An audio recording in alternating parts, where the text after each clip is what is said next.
This is the Nifty.Show. I am one of your hosts, Joel Comm, and some other dude has popped up here. I guess he's the other host. I'm Jimmy. Remember me? Jimmy! Jimmy. Jimmy McJimmerton, Sir Lord, Most High Esteemed Time Lord, Travis Wright, Esquire, something Well, like that. yeah. I had to add the most high after I smoked some super dope. You're the most high. Speaking of super dope, this is going to be a super dope podcast, not the super dope podcast. That's an actual other show hosted by Albert Polanco and his buddy Pips. They also live here in Puerto Rico, in Palmas del Mar. We're kind of neighbors. Got a chance to meet him and his buddy Albert. Welcome to the Nifty.Show. Thank you, man. I'm really excited to be here, guys. Yeah, Appreciate it. you've got a consultancy studio at superdopestudios.com that people can check out. And the Super Correct. Dope podcast is a new show that covers all things NFTs, yeah? Absolutely. Yeah. We kind of mix growth in there too, because that's something me and my business partner are really big on. Well, just a couple weeks ago, there were some major tremors in the NFT world, and you seem to really have a handle on what's happening with it. It surrounds CryptoPunks, Larva Labs, Yuga Labs, and the Bored Ape Yacht Club. And I want to sort through all of this with the punks and ApeCoin and everything that happened. So thanks for coming on today and sharing, because you were the first person that I saw post something about this, and your post was something to the effect of, "This is huge." So let's maybe start by going back to the beginning and try to do this linear. There was a company once upon a time that is known as larvalabs.com. Two guys called Matt and John. Tell us who they are and what they did. So Larva Labs did something really cool back in 2017 with the creation of the CryptoPunks. They changed the code for ERC20 to be able to make them unique, right? So that was kind of like the beginning of a non-fungible token. So you couldn't actually own a fraction of a token like you can any kind of cryptocurrency. And so they created this project called the CryptoPunks. Originally, it was the first original CryptoPunks came out on June 9th, 2017. Okay. There was an error, and those were free to claim. Now, there was an error in the smart contract that got exploited. And that error was that the buyer could purchase a CryptoPunk, keep the ETH, and get the CryptoPunk. And so the seller would be screwed out of the ETH and the NFT, right? And so when they discovered this exploit, they copied the code basically and created a second version of the CryptoPunks, which is what is today called the official punks. They airdropped the punks to all the people who claimed the CryptoPunks. And so the real original CryptoPunks, which is called right now the CryptoPunks V1, is the true original CryptoPunk. And like I said, it was June 9th, 2017. The second version is what people are paying millions of dollars for. That came out on June 23rd, 2017. And that is on the blockchain for everyone to see. And so the blockchain provenance, it really doesn't give space for people to have an opinion about what came first, right? The blockchain tells you what came first. So yeah, in a nutshell, that's kind of what happened back in the day. And it looks like they have a floor price of 14.2. Now, where did you originally see this post, Joel? Where did he post this? Was it in that? I think group? Was it in a WhatsApp group? I think, Albert, that you said something. Yeah. So me and my business partners, Pips and Alexander Mazai, we discovered this about 8 months ago. Oh, I love Alexander. He's the dude who runs NFT.tips. Yeah, that's our business partner. Yeah. Yeah. Okay. Very nice. Yeah, I was wanting to reach out to him about some stuff. He's a real sharp dude. I remember chatting with him when he first started his clubhouse. So ask him about me. He knows we've had many conversations. He told me, and it was just serendipitous that all this connected. But yeah, we love Alex. Like I said, we were discovering that we heard the rumors, and I dove into the smart contracts. We were on Zoom for like 3 hours, like digging in to see if this was true. Because if this is true, this is a big deal. So back 8 months ago, we were talking about this. And long story short, after about 3 hours, we verified that it was in fact true. The rumors were not rumors. They were real. It was on the blockchain. And we went to go buy some. At that time, they were like 2 ETH. But the problem was the exploit was still there, right? And then when we went to go purchase, the price for gas was like 2 ETH. Or it was more than the cost of the CryptoPunk. And so we were like, hey, this is really risky because we don't know if the exploit was just going to keep our money. And so we didn't pull the trigger, right? Like 6 months later, we see that they're selling for like a couple had sold for 250 ETH, 270 ETH, and we were like sick to our stomach, right? But you don't know if that contract, that if that exploit's still there, and they're taking the ETH and keeping the CryptoPunk, then it's like not an advantageous thing to pull the trigger on.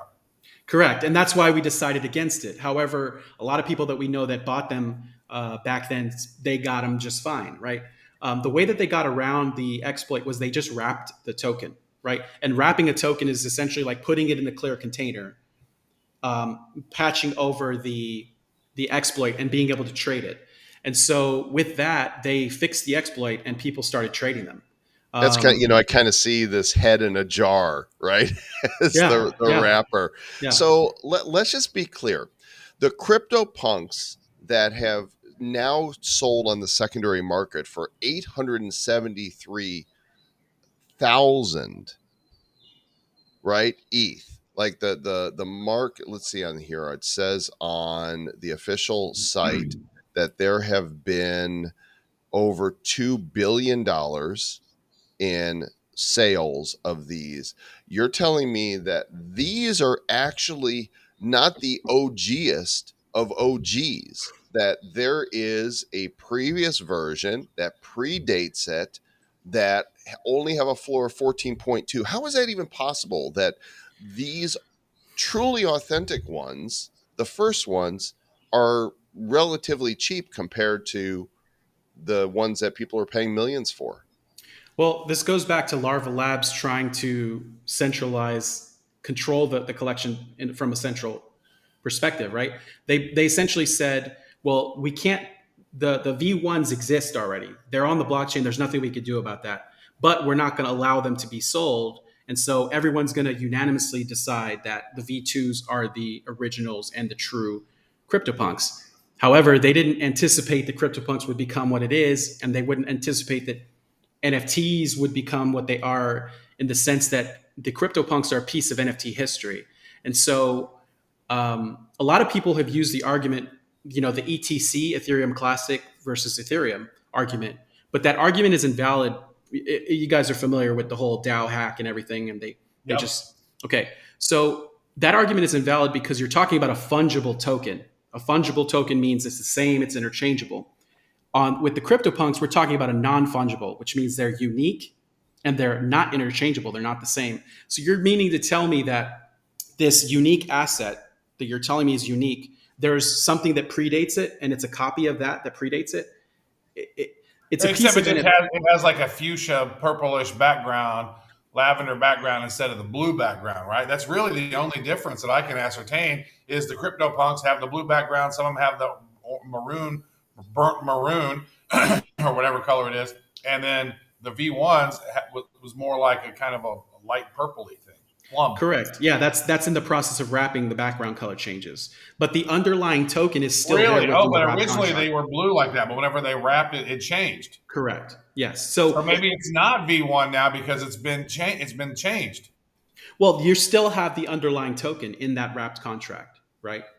The wrapping only allows you to trade it safely, right? You can still unwrap it. What happens if you unwrap it? Does the color revert back to the original? That's a great question. I don't know. I'm not going to pretend like I know that. I don't. I'd have to ask somebody. I'd be afraid to unwrap one because you might. So it isn't safe. It is not safe to put an unwrapped V1 for sale. It's not safe, and they will tell you that. So how are V2 owners reacting to this? Because now there's a digital twin of this item that they owned that predates what they bought. That's the controversy, right? And that's where the feelings come in, is like people are upset because they paid all this money to get into the CryptoPunks, right? And many of them didn't understand there was a V1, the people later to the party. But it's like they decided, Larva Labs decided, and the community decided that, hey, we don't recognize V1s. We don't recognize their authenticity, but that's not how authenticity works, right? It's not how blockchain provenance works. They existed first. They are the originals. They are the OGs. And I feel like there's going to be a movement into the V1s. If you hold a V2 to shore up to protect your asset, you're probably going to want to own your V1. And there's a lot of V2 CryptoPunk holders who are in the V1 community who love both projects. And they're saying, hey, I own both because I like what both projects represent. They're not so much trying to protect their investment and saying, hey, those things don't exist, because you can't say they don't exist. They do exist, and they existed first. Unfortunately, I have a question though about this, because I go here and I look, and there's only 2.3 thousand of these CryptoPunks V1. Like, weren't there originally 10,000? Where are the other? Yeah, so 7,700. So there's estimated only between 5,000 and 7,000 of the V1s. That's because a lot of these wallets got lost. A lot of these wallets are they're just lost wallets. And so the other part of this is what you're seeing on OpenSea right now. Those are only the ones that are wrapped, right? So there's a bunch of people who have V1s who haven't wrapped them, so they're not showing up on that contract. Aha, okay. Okay. And so, that's essentially what's going on.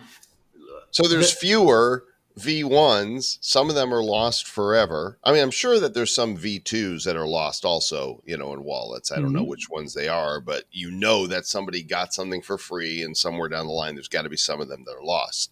But even more of these are lost, making them more rare. I mean, as a speculator, what do you think that the price of these, in the future would explode due to these being the actual OGs? I'm just looking at it from future tense, right? We're looking back, and at that point, the controversy is going to be over. It's going to be, these are the originals. Yeah, I mean, I think that at the very minimum, they will get to the floor price of V2s. If not, it doesn't matter. They're separate. They're a separate collection, and there's a separate vibe to that community.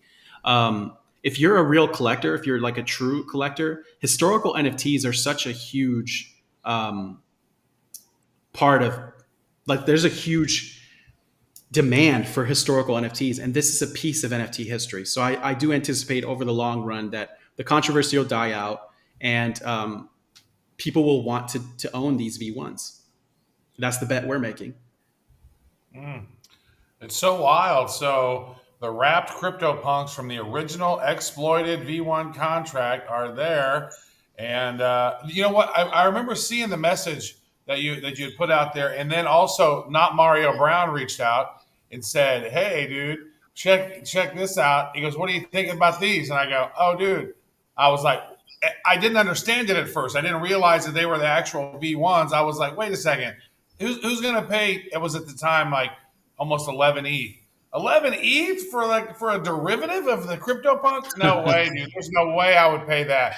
And then now the floor's 14.2. If I'd have pulled the trigger then, it would have been smart. And I think that you had even whenever you talked about it on the group, they were even less than that. They were like, what, 8 ETH? How much were they whenever you shared it? They were like 7. They were like 7 ETH when I was like, hey guys. Now they've doubled in price already since then. And it's not a derivative. It is the original. It's Correct. the original. Okay, so the drama gets even more interesting because Larva Labs, which not only created the CryptoPunks but also Meebits, has been acquired by Yuga Labs. And their website for yugalabs.io is really plain, but this is all there is. But if you go down to the bottom, creators of the Bored Ape Yacht Club, which is the biggest, most valuable collection out there. Explain this. What happened and what does it mean?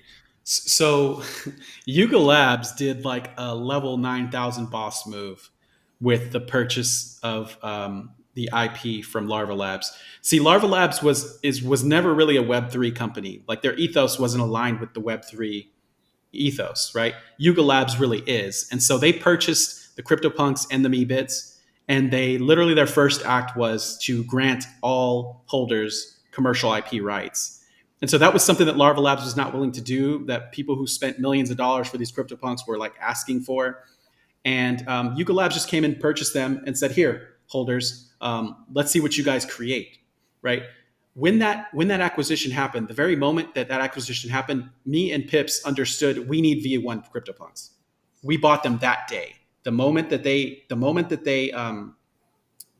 that announcement came out, we're like, yeah, we need some V1s. Oh, so I have this follow up. Does that mean that Yuga bought the V1s also? They own V1 Yes. and V2s? Yes, those were spotted on the blockchain, getting transferred from Larva Labs to Yuga Labs. So we didn't know if they own both of them. Yes. So we didn't know at the time of the acquisition, but we had a guess. We're saying, hey, they're trying to bridge communities. They're trying to expand their ecosystem. They're not going to want this fight.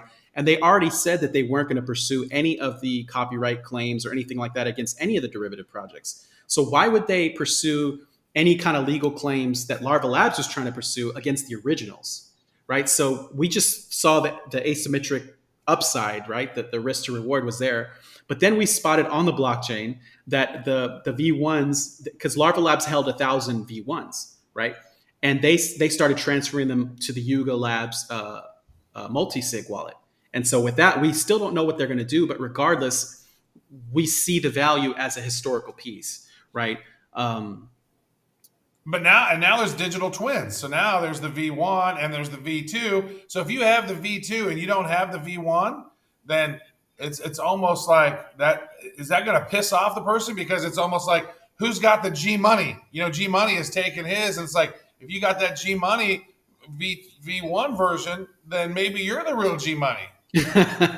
Yeah, and that's a decision that's going to have to be made. And some smart people have been purchasing famous CryptoPunks V1s of people that they know are holding the V2s. Yeah, you're going to see that happen. The apes. I'm looking at the ape prices right now of V1 CryptoPunks. There's 4 of them for sale right now. The original apes that were CryptoPunks. The lowest one, Joel, is 800 ETH. The highest one is 2,900 ETH for those apes. So that's a lot of ETH, man. If you go down and look in, that's just insane. Yeah, one sold last month for 1,000 ETH. Wow. And there's been 388 ETH sales. There's been 100 ETH sales. So clearly people are understanding what's going on here with the V1s. Now, at the end of the day, right, I think any future display of the history of these NFTs, you're going to have to display both versions. You know, like a gallery display or a gallery lot is going to need to include both, and not just one or the other. Explain what this means in light of the fact that there's 2 of each CryptoPunk, or at least the ones that aren't lost. If you own a CryptoPunk V1 and Travis owns the same one as V2, you both have commercial rights to use that character. So that's not clear yet. Yuga Labs hasn't said anything, and I don't think they're gonna purposely talk about it because they don't want to stir up controversy, right? There's still, like I said, a lot of money wrapped up in V2s. A lot of people spend a lot of money, and it's going to upset some people. But those are feelings, right? And your feelings don't equate to provenance, right? That's the brilliance of the blockchain. It's like even the creators of CryptoPunks couldn't control this, and they couldn't make it go away, and they couldn't rewrite history to be what they wanted it to be. History is what it is, and the V1 punks will always have that unique story. So it's still yet to be determined whether or not they're going to get commercial rights. But I do think the V1 community is unique. I'm in the community, and I think we're going to be doing some really innovative things that we've been talking about that we probably can't talk about outside yet of the community. But I think they're going to be their own thing, even regardless without the IP rights, if Yuga Labs decides that. I just don't see why they would do that. Dude. And you're looking at this and like the lowest one, if you just want to get the lowest one right now, it's a crypto punk chick, and that's 14.2 ETH, and the next one is 14.5. There's some females up in there, and then there's looking at these and you just do the math on what you just talked about, and you say, wow, there's already been a few 100 ETH sale. You said there was 1,000 ETH sale? 1,000 ETH sale, yeah. You can look up the V1 crypto the V1 Punks bot, the sales bot, and it posts all the sales. So they've Yeah. been selling on Looks Rare. They've been selling, and that they just got put back on OpenSea, mind you, because Larva Labs filed a DMCA request to take them down. And OpenSea doesn't actually care about whether or not it's true or not. They get a request, they're going to pull the thing down. Well, they already the V1 community hired an IP lawyer, and they were in the process of getting put back on OpenSea because they came first, right? How are you going to say it's a derivative or a copy if it came first? Yeah. And that's so. Anyway, long story short, they literally just got relisted on OpenSea the other day, like yesterday, and they've been working for a while to do that. Dude, I just bought one. I just bought one live right here. Which one did you buy? I got 2542 right there, the one that was 14.5. Let me let's see here. Let me go back to sort these so we can see which one. Actually, it should show up by now. He's gone now because I bought him. Activity. Here, we're just gonna look in your wallet, Trav, because I swear the process. It is owned by me. Boom. You could have just went to activity. There we go. There it is. There's Travis's oh V1. Snap! I like that one. I like that one. Yeah, that's cool.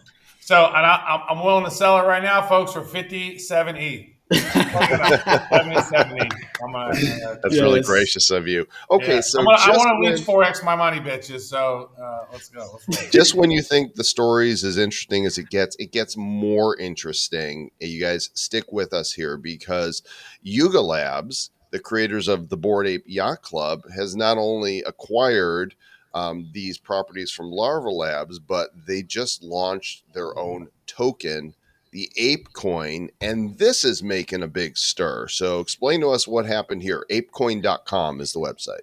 Absolutely. The ApeCoin really is bigger than I think a lot of people understand, right? A lot of people are looking at this as just as like an airdrop. The holders of these Bored Ape Yacht Club NFTs in that whole ecosystem, they were airdropped something like 10,000 tokens, which at the time was around like 100 grand to 100. You know, when the price went up, they weren't $1. Didn't they dropped at $1 price?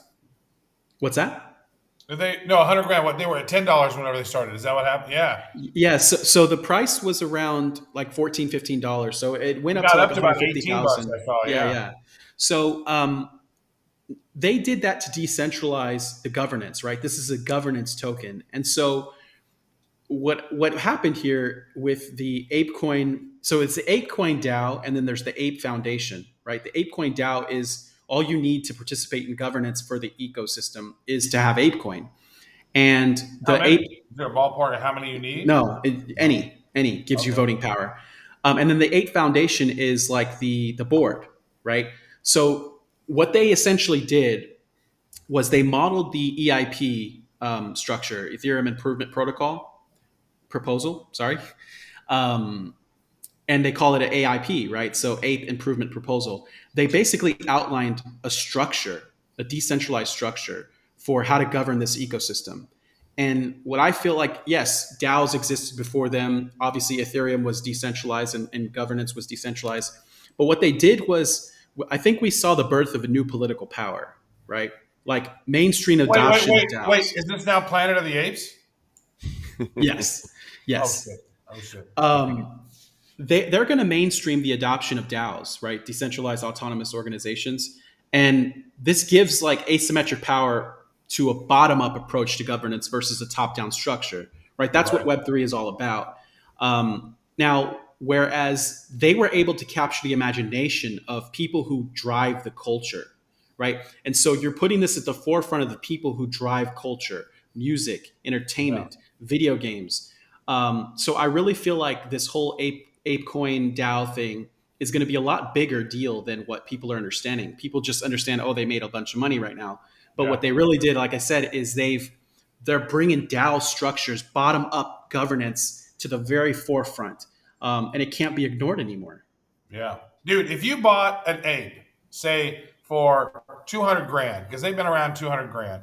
And then I don't know what the price of an ape was whenever they launched the mutant ape things and the serums and being able to do what you ever want to do with that. But if you got in on that, you probably paid 100 grand for your ape before the mutant ape, before the serum, right? So let's say you paid 100 grand. Then you got a mutant ape out of the deal. And so then if you had a mutant ape, then you got an additional 2,000 coins. So you probably spent 100 grand, got yourself 12,000 of these ape coins, and basically got a free ape out of the deal, even if you spent 100 grand. Like, that was a thing to me. And if you've gone in recently and had to pay $250,000 and then you got an ape, well, now that just cut the cost of your ape in half, and you still get these benefits, right? So it's like, it's going to be wild to see what they do with ApeCoin long term. Right now, I believe it's still around $10. It went up to 18, got down to $7. When I got down to 750, I loaded up on some. I was like, all right, because it was one of those things I didn't know if it was going to dip more, and so I didn't ape in as much as I was wanting to do, because I thought it was going to go down to $4 or $5 before it went back up. But I was watching it, and it went down to 750, and then I think I got up at about 7.7, something like that, almost 8. And then I was like, all right, and then it's gone. It took off, but I didn't buy nearly as much. I was going to buy much more, but I didn't. But I'm really, long story short, Travis bought some ape. I bought some ape, so I have some ape. I aped in a little bit. Now, do you think so? We don't know what V1 is going to do with this whole thing at all. It's part of the Bored Ape ecosystem. It's part of the Yuga Labs ecosystem now. So now I have a V1. I know Joel has a V1. You probably have several V1s at this point. And so, what is your prognostication, your guestification of what do you think is going to happen with these? So with specifically the V1s, I want to own a piece of NFT history. I understand that NFTs are a fundamental shift in how human beings exchange value and how we self-organize in communities, right? I honestly think I listened to one of your guys' podcasts where you guys had a guest and he was talking about that NFTs were going to be bigger than crypto. And I agree with him. I think we are in a renaissance moment. This is a printing press level invention.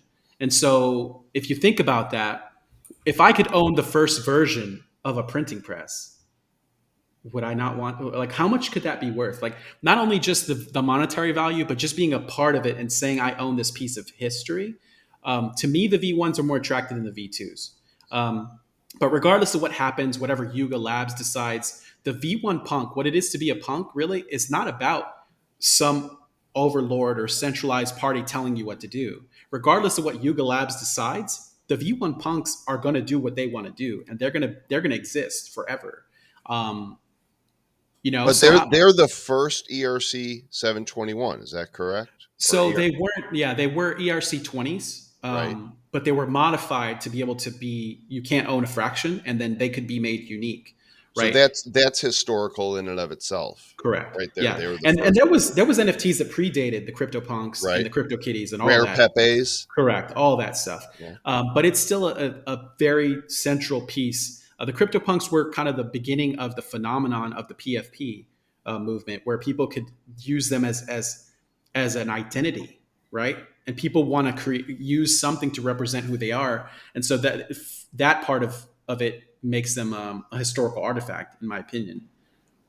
How, as I went back and I looked at some of the historical, the earliest ones, and Rare Pepes, and predating that is one called Spells of Genesis. And I'm wondering how these things aren't, how they're not blown up to be massive. I'm going to pull the website up here for everybody to check this out. Maybe because Gary Vee hasn't talked about it yet.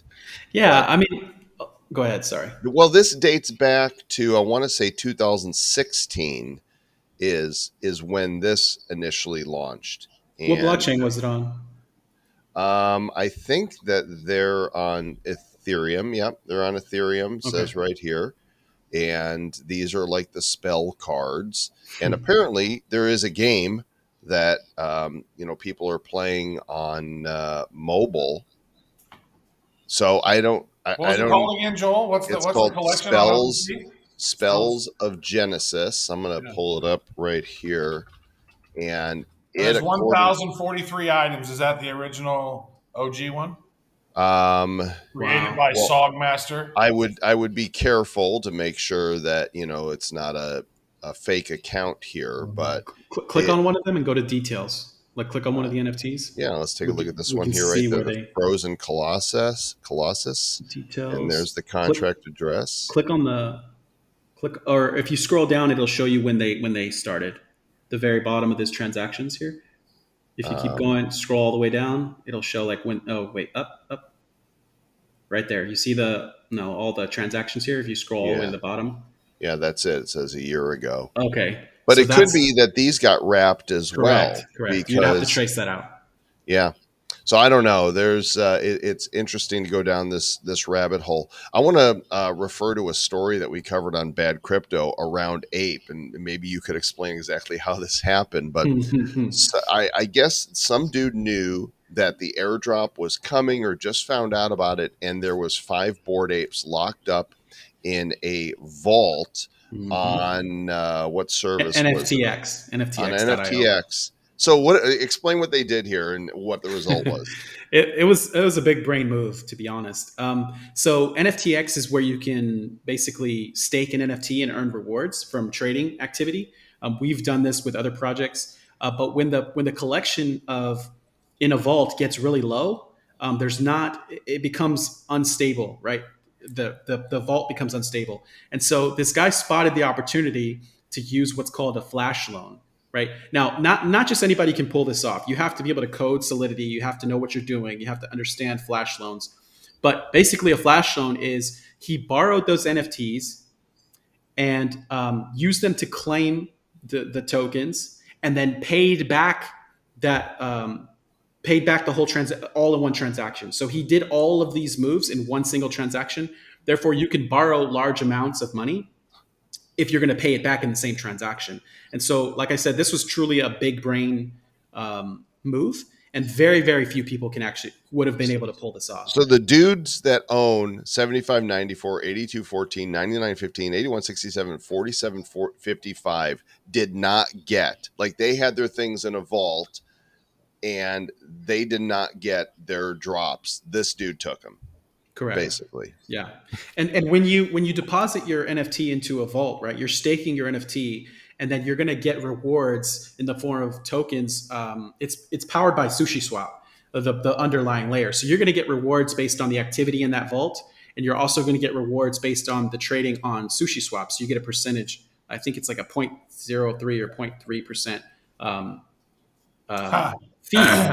Right. Yeah. And so when you put your NFT into that vault, you don't actually own the NFT. You own a token that allows you to withdraw any NFT from that vault, or you have to pay a fee to pick a specific one that you can pull out.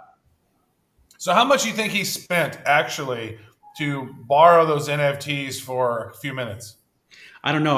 We'd have to go and look on the blockchain. I think that's the fascinating thing, because it seems to me he probably spent less than 50 grand and got himself $1 million. Probably way less than 50 grand, because he borrowed it for just a little bit, like a moment in time. Yeah, you could borrow millions of dollars if you're going to pay it back right away, right? Yeah. And so, like I said, I don't know exactly how he did it. I could probably look at the smart contract, like the Etherscan, to kind of see what happened. But yeah, I don't have those details yet. I'm going to dig into it a little bit. Fascinating stuff, my dude. This is a wild west, and maybe so. So it's like, but if you look at there on OpenSea, some of these CryptoPunks look like they were maybe minted. It's like if you were going back and looking at the details. They aren't going back. The details aren't going back to because they're wrapped. Because they're wrapped, and they were wrapped like yesterday. Yeah, and that's what you have to. That's where learning how to read Etherscan and how to trace things on the blockchain on Etherscan comes in handy. And like I said, this was 8 months ago that we were looking into this, and we had to dig. Like I had to really dig. And then I spotted that the creator of the contract was the same ones that the V2s, and so like it was a process for me to figure that out. But there is a video tutorial on your own YouTube or whatever to show people that process so that they can do their own research. Yeah, and I think I have on how to identify scams. I had a little video about that, and so it's easy to spot scam collections based on if it's an OpenSea shared contract or if it's a custom contract, things like that. So I do have some stuff like that already. This has been great. What are these pink? These look different than the other ones. So that's the V1 Punks custom marketplace. And again, this was a community-led initiative, right? There's a whole community behind the V1s, and they've come together to do this. They created this marketplace, and then the wrapper, and this marketplace charges 0 fees and 0 commission. Yeah, So but people the are fees able. look higher. Like it's higher than what they are on OpenSea. Are they same contracts? Because this looks like a pink background, whereas the background on the ones on OpenSea are more of a darker purple, like a lavender. Yeah, so I'm not exactly sure why it looks like that on the marketplace. Again, I could have asked that question, but they're the same. You could look at them and look at the contract. They're the same. This is where we actually purchased ours originally because they weren't on OpenSea, and we didn't buy the one. We didn't like the ones that were on LooksRare. Right. Tight. Well, as expected, you delivered massive value for us, Albert. We encourage people to go to your podcast player, whichever you use, and subscribe to the Super Dope podcast. You'll get more from Albert and Pips. And dude, we appreciate you. Thanks for coming on today. Yeah, absolutely. It's been fun. Travis, this is quite a rabbit hole right here that we've gone down, is it not? Well, it's like I've been paying attention to some of this in ancillary ways, and so it is interesting. You know what's good is I feel good. I have connected my wallet to V1punks.io. It looked in my wallet. It acknowledged the one that I bought on OpenSea as a legitimate one, and so my sphincter can now unclench. That's good. We're all happy for your unclenching sphincter. Thanks for watching, listening, whatever it is you guys do. Make sure you subscribe, ring bells, check out Super Dope Podcast as well. Leave us a review, especially if it's 5 stars. If you can figure out how to give us 6 stars, then we'll send you an NFT. You can't do it. Doesn't exist. But maybe 2 5-star reviews, then we could have 10 stars, which would be also. Well, that is true. Burj Al Khalifa, Burj Al Arab hotel in Dubai is actually a 7-star, but technically it's a 5++. Star. So it's not technically a 7, but it's a 5++. So maybe you can just give us a 5++ review, and we could be the Burj Al Arab of podcasts. That would be awesome. Thanks, guys. We'll catch you on the next episode. Until then, keep it nifty. Looking into the future, what do we see? It's lined with digital collectibles, we call them NFTs. Games, trading cards, digital art, and those crypto kitties. Joel and Zach are the hosts, you'll know. Joel and Zach say this will blow. They're locked and loaded, so ready, set, go! It's the Nifty, really kind of spiffy. The Nifty Show.